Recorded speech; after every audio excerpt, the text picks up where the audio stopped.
pessoal, a palavra compartilhada de hoje está lá no livro de Mateus, Mateus 22:14, que diz assim: porque muitos são chamados, mas poucos escolhidos. Esse versículo aqui, se você ler ele isolado, você pode ter um entendimento precipitado a respeito do que Jesus quis dizer. Anteriormente, ele narra uma parábola para os discípulos que chama a parábola das bodas, né? De uma festa de casamento. E aqui ele está falando sobre como cada um responde ao chamado, né? Como que cada um responde quando é convidado, né? Aqui ele usa uma parábola para trazer uma história para o nosso contexto, para que a gente entenda como que funciona o reino de Deus. Então aqui ele está falando, né? Ele está narrando uma história falando que tinha um rei que ia dar uma grande festa e que nessa festa ele convidou, né, os seus amigos. Porém, os seus amigos deram desculpas, né? Um estava ocupado, o outro ia fazer alguma coisa com os seus negócios e eles rejeitaram o convite. Então aí o empregado volta lá pro rei e fala: ó, não deu para ninguém vir, ninguém veio. E aí o rei fica chateado, né? E aí ele fala: então chama todo mundo, vai pelas ruas, pelas praças, anuncia para os pobres, para todo tipo de povo você pode anunciar e convidar para esse casamento. E assim fez, né, o empregado. E o empregado chamou todo mundo para ir, né? Os pobres ficaram super felizes, né, por poder ir num banquete que o rei, né, ia dar. Então eles foram super felizes, aceitaram o convite e foram. Porém, aqui no capítulo 11, ele fala assim e o rei, entrando para ver os convidados, viu ali um homem que não estava trajado com vestes nupcial. E disse: amigo, como entraste aqui não tendo veste nupcial? E ele emudeceu. Disse então o rei aos servos: amarrai os pés e as mãos, levai-o e lançai-o nas trevas exteriores. Ali haverá pranto e ranger de dentes. Aí ele fala: porque muitos são chamados, mas poucos escolhidos.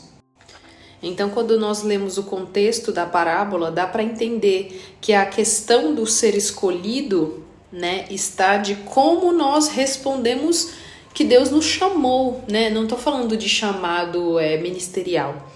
Eu falo de chamado para viver uma vida reta diante de Deus, que é para isso que o Senhor nos chamou. A vontade de Deus para todos nesse sentido é igual. Deus chamou a todos nós para que nós saíssemos de uma vida de pecado e que nós andássemos, procurássemos andar retos diante do Senhor. Claro que nós somos pecadores, né? Porém, há uma diferença daquele que peca por prazer e daquele que erra, se arrepende e o Senhor perdoa. Então, todos aqueles que foram chamados pelo Senhor precisam corresponder a esse chamado com a vida. Então, eu entendo que essa parte que fala sobre como ele se apresentou, né, como ele foi trajado na frente do rei, eu entendo que isso fala sobre as nossas atitudes, as nossas ações, o tipo de vida que a gente leva para apresentar diante do rei, né, nas bodas. Então, por isso que é importante, sempre é importante a gente ler o contexto todo, assim, da história, porque se você pega um versículo isolado igual esse, por muitos anos eu entendi ele errado. Tanto é que eu já tinha ouvido até falar que essas pessoas que se desviam, né, que às vezes estão na igreja e por algum motivo elas acabam desviando, eu já ouvi uma pessoa me dar essa explicação. Falar: muitos são chamados, mas poucos são escolhidos. Tipo, como se Deus não tivesse escolhido ela para ser salva, como se Deus não quisesse que ela fosse salva e que era uma sentença ela se desviar. E isso está totalmente errado. Totalmente equívoco esse pensamento, porque se você ler o contexto, você vê que o rei, ele quis chamar a todos, ele mandou o mensageiro dele fez o convite a todos, Porém, esse não estava trajado como devia, as vestes dele não estavam devida para aquela ocasião. Ele estava vestindo talvez uma roupa de algum lugar que ele veio, né? Então ele não tinha mudado a sua mentalidade, não tinha mudado as suas ações, e assim chegou diante do rei de qualquer forma. Então ele não foi escolhido por conta dele mesmo, por conta de não ter levado a sério o chamado, por conta de não ter levado a sério o convite que ele recebeu do rei. E assim é nós recebemos um convite do Senhor para a salvação, nós recebemos um convite dele para estar nas boldas, nós recebemos. Nós temos que usar nossa mente, nossa inteligência que o Senhor nos deu, para a gente poder entender e discernir a palavra.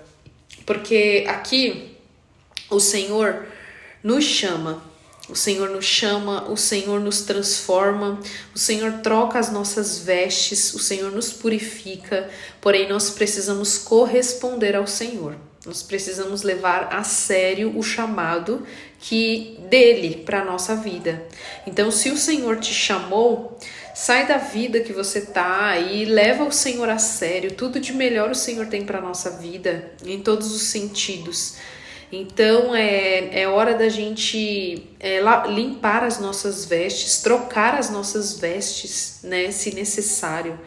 Porque o Senhor é o maior interessado, porque Ele nos chamou. Então, o interesse partiu dele. Então, que a gente venha meditar nessa palavra, né? Eu vou meditar muito nessa palavra. Não é brincadeira. As coisas de Deus não é brincadeira. A gente tem que levar a sério. Enquanto a gente ainda tem vida, ainda tem a oportunidade de transformação, de mudança. Apenas naquele dia que nós não teremos mais chances, né? Mas a gente também não sabe aqui quando é o nosso último dia. Então, enquanto a gente tem vida, tem oportunidade de se arrepender, de se consertar, de pedir para que o Senhor purifique as nossas vestes, a nossa mente, nos dê uma nova maneira de viver, nos dê caminhos, os caminhos dele para a nossa vida. Então, que a gente venha estar meditando nessa palavra e que nós somos chamados pelo Senhor porque Ele já nos salvou. Então que nós venhamos corresponder esse amor com as nossas atitudes. Que Deus os abençoe e que a palavra do Senhor seja sempre a fonte da nossa satisfação, da gente buscar respostas no Senhor, a paz na palavra de Deus. Tudo que a gente precisa nós encontramos na Bíblia, no Senhor, eu tenho certeza. Então se apegue à palavra de Deus, né? A gente às vezes tem que parar de ouvir muitas vezes conselhos, né? E ouvir o conselho de Deus para a nossa vida. Então vamos nos apegar cada dia mais à palavra de Deus, porque ela é o guia para a nossa vida. É ela que nela está escrito tudo aquilo que traz vida para nós e tudo aquilo que é o desejo de Deus para o nosso coração. Que Deus os abençoe e até amanhã.